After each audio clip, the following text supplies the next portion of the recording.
Do you know someone who is quietly changing their community for the better? It's time to bring them into the spotlight. Join us for the 15th annual AMEC Congressional Global Champions Gala. This isn't just an event, it's a celebration of the legends living among us. Experience a red carpet walk, mesmerizing entertainment, recognition, and a program packed with action and cultural brilliance. Visit the link in our bio or scan the QR code to reserve your complimentary seat. Let's celebrate our heroes together. Let's meet on July 25th, 2026, 3:30 p.m. at Yellow Box, 1635 Emerson Lane, Naperville, Illinois.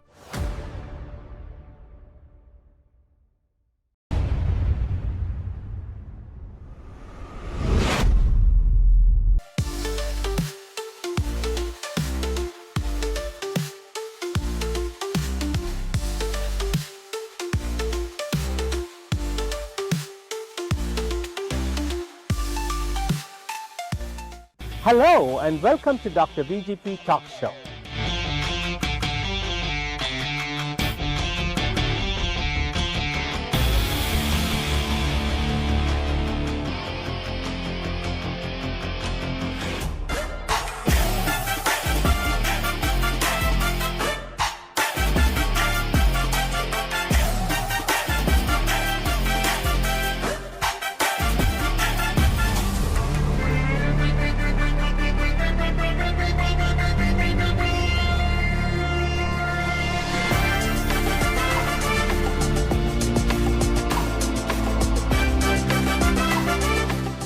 And welcome to Dr. VGP's podcast that reaches 42 million households worldwide, include 2.4 million households and viewers in Chicagoland.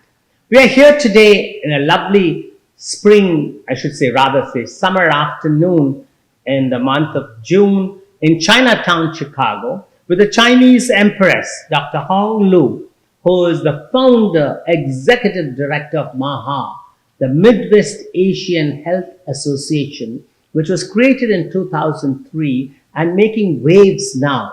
MAHA, as you all know, is Make America Healthy Again, is the pet peeve of our President Trump as well as Secretary Kennedy. And that's what Midwest Asian Health Association is doing today in Chinatown and beyond.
Dr. Hong Lu, you've been in the news recently for being awarded President Donald Trump's Lifetime Achievement Award Medallion for Volunteer Service.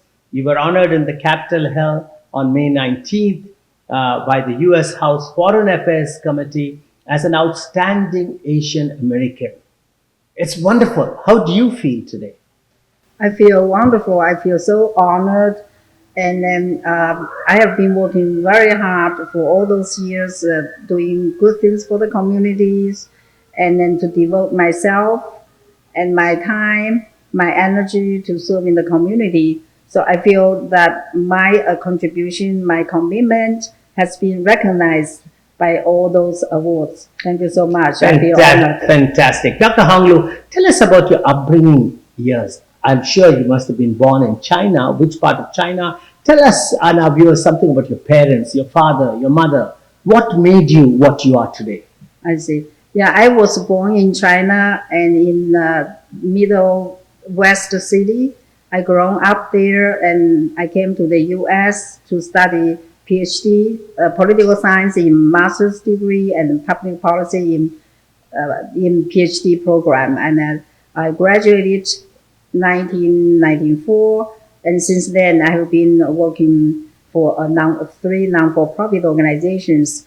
My parents are teachers. They always teach me to be honest, to be devoted, to be a hardworking person. And then they are my model, and I always appreciate their education. Grow up under a family of very intellectual, very honest family. Fantastic. It's such hard work. You got your PhD in public policy in China or in America? Here at the UIC. At the UIC. And my political science in master's degree also from UIC. Great. So what was your thesis on your PhD dissertation in public policy? In the dissertation, my dissertation is about the labor movement and then political, in relationship with the political environment among 4 small countries. So your dissertation was on labor movement Right. on smaller countries and political. How interesting. Yeah. And of course, Chicago is a labor union city, and Right. without labor union, you can't do anything. Tell us about how you planted the seed for this great organization, the Midwest Asian Health Association. Now, in 2003, you started as a volunteer. Tell our viewers about it. Yes, in 2003, I started this organization as a non-for-profit 501c3 organization. And of course, starting a non-for-profit, I have to start from zero to raise funds. And at that time, we didn't have funding, we didn't have office. And then until 2009, I took the executive director position. I started to raise funds and then rent an office, hire people, hire staff. So since then, right now it's about 18 years old for this organization. So we really grow, and we have 5 sites right now. And then we have 70 employees working for various programs, including mental health, substance abuse, including the Navigator program, food pantry, autism center, immunization, health screening, and then workforce development, employment programs for people with disabilities, and we also have a youth program. Wow, you have a wide range of health and human services here. Tell me about some accomplishment. How did you manage with the immunization program? I heard that you all did really well, and the state of Illinois and IDPH commended you, MAHA, for doing that. Tell our viewers about it. Yes, and then we have a monthly immunization clinic, and then provide immunization for people without insurance and low income, and they have language and cultural barriers to healthcare. So we bring the services right in the community, and then with bilingual assistance. And then we have a food pantry. We are the first Asian organization providing food pantry services in the community.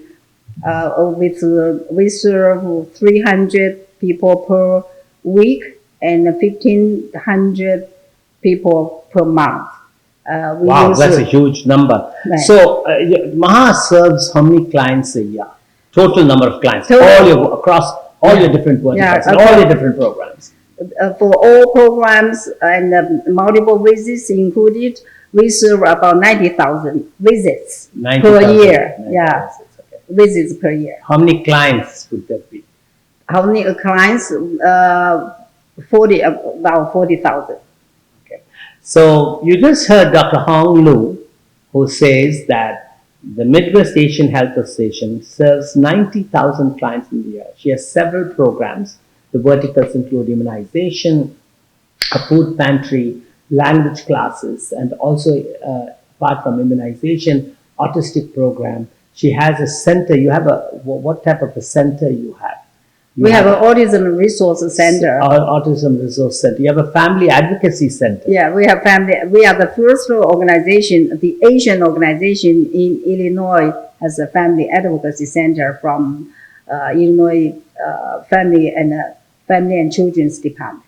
Great. So what does the Family Advocacy Center actually do? Family Advocacy Center is to provide services to the families who have domestic violence or whose families have domestic issues, including mental health, drug addiction, and mental health, that the Department of Family and Children Services, they refer them to MAHA. And then depends on their needs, we provide all kinds of services, including parenting. So a lot of those families, they have problems with children, and then children were taken away from the family. We need to provide the temporary, DCFS. So it's very interesting, Dr. Hong Lu. Today, as a public health expert, we all say that the mental health crisis, America, it's going to be the largest and the biggest crisis of America in 2030. It's just 3 years to go. It's becoming like a pandemic or an epidemic today. Right. Behavioral health, mental health system. So tell us more about what your mental health clinic is doing in MAHA. What are the type of services and how many clients you serve? It's very interesting to know that you have on the second floor of this building a great servicing mental health facility with nurses, counselors, and a physician. Yes, mental health is one of the key programs with MAHA. Especially the mental health issues have been growing, especially since the pandemic, the isolation, especially seniors, the isolation creates depression. And for kids as well, they don't have a social life, they don't have a class, they don't have places to play games or study. So that creates mental health, depression, isolation issues among not only seniors and the children. And we have bilingual mental health staff here, counselors, to provide bilingual services. And then we serve 280 patients per year here. Wow. And then with multiple visits. Visits and counseling services. And we have a MD psychiatrist to prescribe medication. And then we have other case managers to help with going through the process. So it has been a really needed program, especially in the Asian community due to language and cultural barriers to help to care. Great. One of the things which you are doing in your mental health program, do you have gambling addiction? Do you have it's becoming with all the casinos sprouting around Chicagoland and neighboring cities, neighboring states, in fact, most of our ethnic community members are being attracted to the casinos. Do you have a program for gambling addiction in your center? Yes, we have a gambling addiction prevention program. The gambling issue is a big issue actually, especially among Chinese culture, because people tend to go gamble to try luck. A lot of those people who work in the restaurants, they work very late, and then due to the language or culture barriers, they don't have other mainstream entertainment activities except they go to casino. The casino companies, they send free shuttle bus, free of charge, in 24 hours per day, 7 days a week, to pick up people to go to casino to gamble. So then those people, they don't have other things to do, and then especially they use this one as their weekends and late evening entertainment. And some of them really. So you're having pretty good attrition rate and success in this gambling addiction prevention programs, which is very much needed in the community today. Right. Now, that's what I was happy to stumble upon, and that's one of the very part of verticals which you're providing is very useful for the community. I heard you talking about autism clinic. And autism. Autism is another big challenge which is growing today in all our communities across the world. I should say autistic children are there in the clinic. So tell us something about your autistic center here, which you're planning in the family recovery home or what. Yeah, we just started the Autism Resource Center last year. We have our Family Advocacy Center receive a lot of requests and visit from our autistic families due to the lack of bilingual counselors. So that's why we create this center just to let people have a resources and then connect those families who need health services or counseling services or benefit application, and to apply for those resources so they can utilize those resources to benefit their children with the autism issues.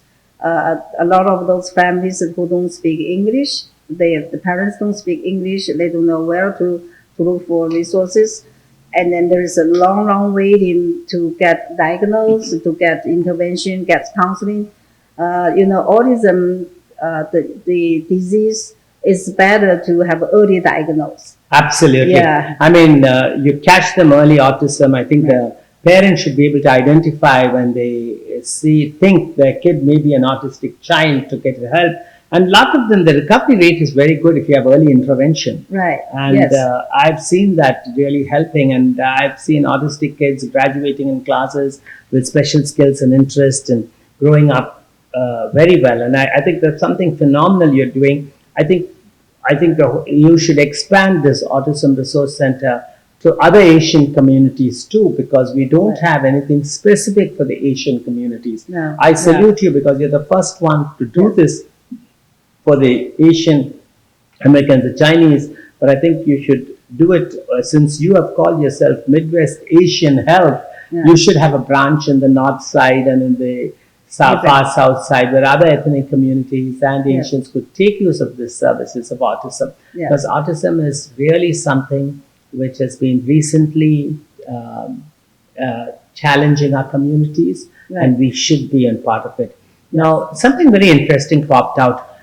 You're having a focus in this year on Alzheimer's disease.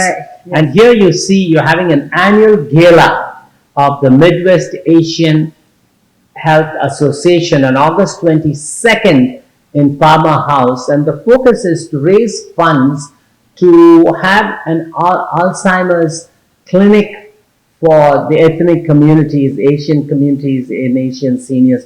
Dr. Hong Lo, could you tell us about this gala you're putting together? What are the different verticals? Sounds very exciting. There's something about symphony, Chicago Symphony Orchestra, getting an audience there, then being at Palmer House on the gala dinner. And please tell our viewers about this exciting venture which you're embarking on. Thank you. Yeah, this is a very exciting event. The purpose of these events are to raise awareness about Alzheimer's diseases, and at the same time, a celebration of 250th anniversary of U.S. founding. Two big themes.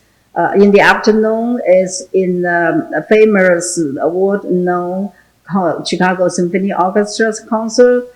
And then we have famous performers, conductors to perform with over 2,000 audience together. And then after the afternoon concert, we moved to Palmer House Hilton Hotel to have a dinner. And then after dinner, we have a celebration of ballroom dance.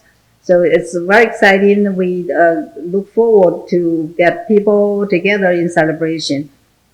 Thank you. Great. Thank you. So if you want to help MAHA, the Midwest Asian Health Association, in advancing the Alzheimer's awareness program and Alzheimer's clinic for Asian Americans in MAHA and in the 5 other site locations, get a ticket to this annual gala on Saturday, August 22nd. It's a dinner and dance at Palmer House Hilton. It's a name to reckon with. And also they have a very interesting afternoon at the Chicago Symphony Orchestra down the road from Palmer House Hilton, all thrown into in for a great evening to support a great cause. MAHA's Alzheimer's initiative of awareness and resources and trying to provide services and an Alzheimer's clinic for senior citizens. In all what you're doing, Dr. Hong Lo, what are the challenges? I mean, you're operating over a $70 million budget. You have 70 employees. You have so many verticals. It looks like it's your baby. Like it's growing like your own child. From 2003 and then 2009, you formally made this as an institution, a brick and mortar institution. As a lady with such passion and focus, name us some of the challenges you face daily and how you overcame them.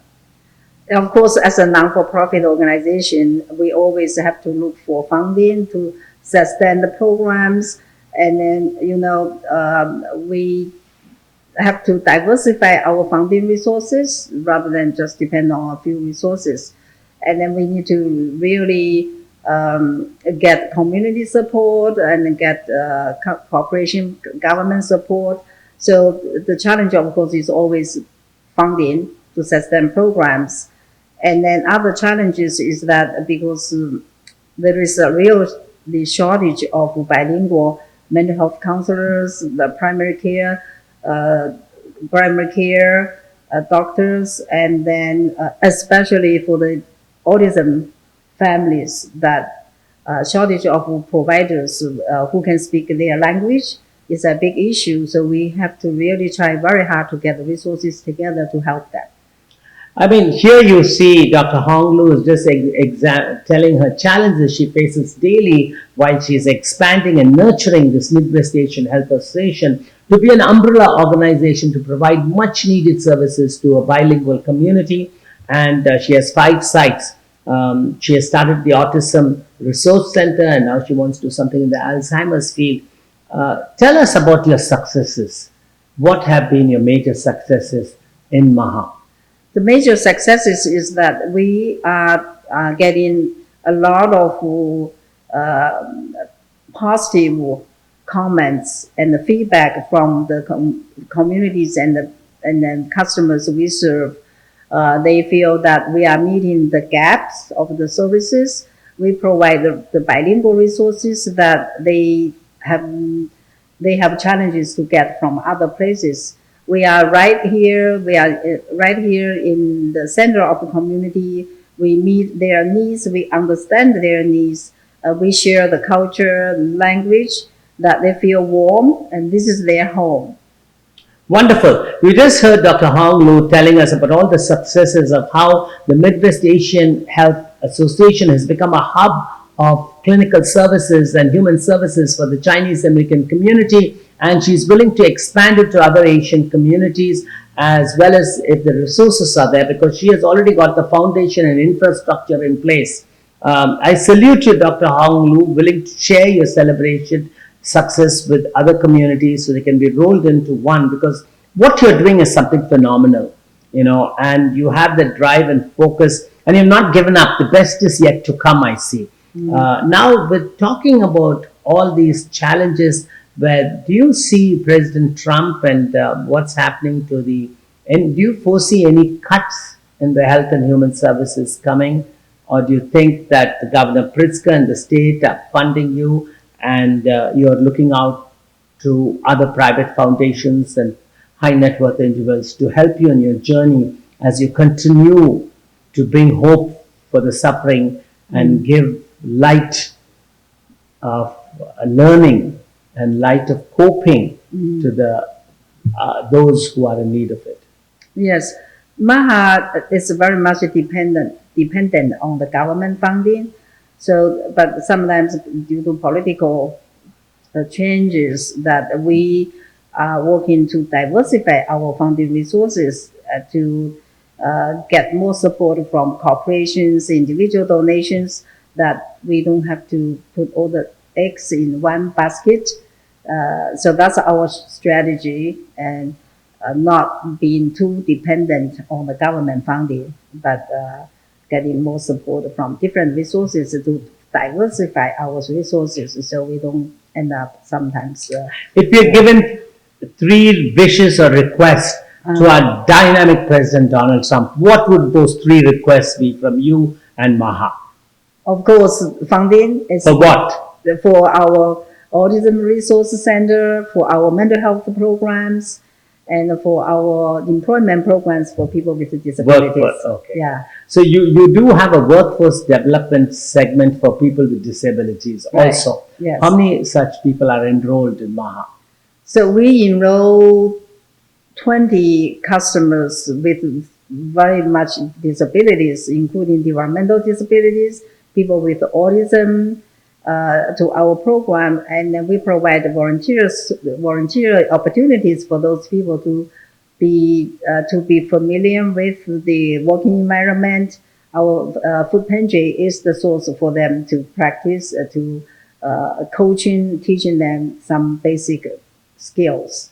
You just heard Dr. Hong Lo saying about 3 wishes he had for President Trump. He wants more funding for the Autism Resource Center to expand her successful ground-reaching mental health services, which are providing real good services. She has a great food pantry, and also she would like her new programs in Alzheimer's and focuses. I mean, you're doing such phenomenal work here, Dr. Hong Lo, and I'm sure some of our viewers will be interested to come out and reach out to help you out. And do not forget August 22nd, the grand gala to fund MAHA. Now, closing our interview, before I ask your closing thoughts for you to address our viewers, if you're given the choice to take 3 people out for dinner, who would those 3 people be? They could be your heroes, could be your role models, could be people who have been and who have also left the world. Who would those 3 people be? The first one is Danny Davis, Oh, the Congressman Danny great. Davis. Good. He has been my role model, and he has devoted almost all his life Absolutely. to the public health, to the communities, to his constituency. I really respect him. He's very supportive of our Asian communities and every community. Very kind, very generous, impactful, and he always has very motivated speech. So he's my real model. I like to take him. And the second person, of course, is my mom. My mom has been all her life devoted to education. She was a teacher. She's retired now. She's 98 years old. Oh, she's still alive. Yeah, she's still What's her alive name? in China. Last name is Li, and the first name Jinxia, Ging, Ging and Xia. Xia. Yeah, she's still alive, but she has dementia. So Oh, good. at the age of 98, I always respect her. I grew up in a family with integrity, with honesty, and with hardworking culture. And the third person is my sister, and she is very intelligent, hardworking, very devoted. What's and your very sister's name? Bing, Bing, and last name Liu. Just like you. Yeah, yeah. Well, you just heard Dr. Hong Lo, the 3 of her role models, 3 of her heroes. The first one is none other than a living legend, Congressman Danny K. Davis, who the whole world knows. He has been 50 years in public service, and this is going to be his valedictorian year in the U.S. House Congress, serving for 30 years, who has done tremendous, and you're in the 7th Congressional District, Right. and she names him as a number 1 hero, number 1 role model. Second comes her 98-year-old mother, Jing Xia Li, who's still alive in China. And so say hi to your mother, and from all of us at the Dr. VGP's podcast and all the Global Live viewers, Mama, we love you, and thank you for bringing such beautiful children into the world. And also her sister, Bing Lu, who's been her own sibling, and she looks up to the sister too. So what a wonderful, sums up, our viewers get an idea about your holistic approach, your mental makeup. Now, if in 3 adjectives you describe yourself, what would those 3 be? Objectives? No, adjectives, 3 adjectives of yourself. How will you describe Dr. Hong Lo in 3 words? 3 words. Hardworking, Hardworking is 1.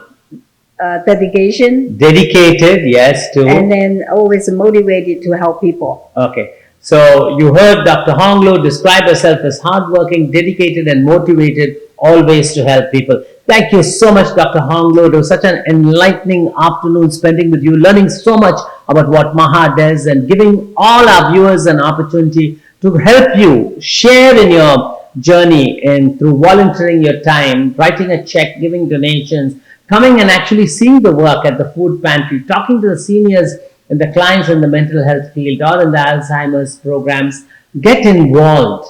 And something very interesting she told us about that gambling addiction prevention program she's running, and wishing you more success. In the parting now, we'd like you to talk to our viewers, giving them your message, whatever you want to tell our 2 million viewers in Chicago and the rest of the 40 million viewers around the world. What is Dr. Hong Lu's message to our viewers? Please look at the camera. I am so honored to have the opportunity to work for an organization who is so devoted to serving people in need. And then I appreciate all the supporters from like Congressman Danny Davis and then our community leaders. We are going to have a big gala that I like to get, of course, people's participation to support MAHA's mission. And this year's theme is celebration of 250th anniversary, as well as to raise awareness about Alzheimer's diseases to support us to develop the program. Thank you so much. Thank you so much. Thank you so much.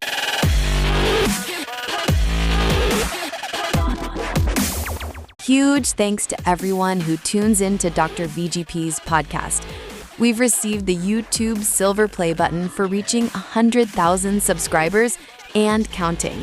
We sincerely thank you for being part of this wonderful journey with us. Click on the subscribe button and hit the bell icon to notify you with all our future podcast contents. Thank you again.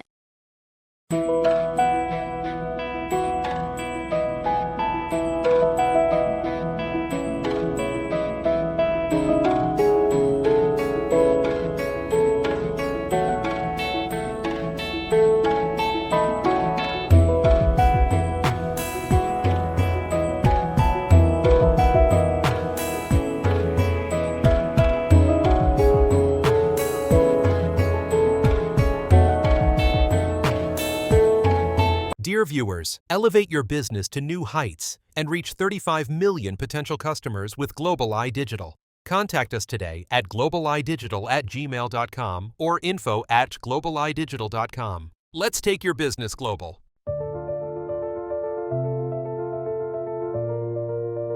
Welcome to the future of medical science. At Soft Landing Labs, we go beyond the basics of drug confirmation and quantification.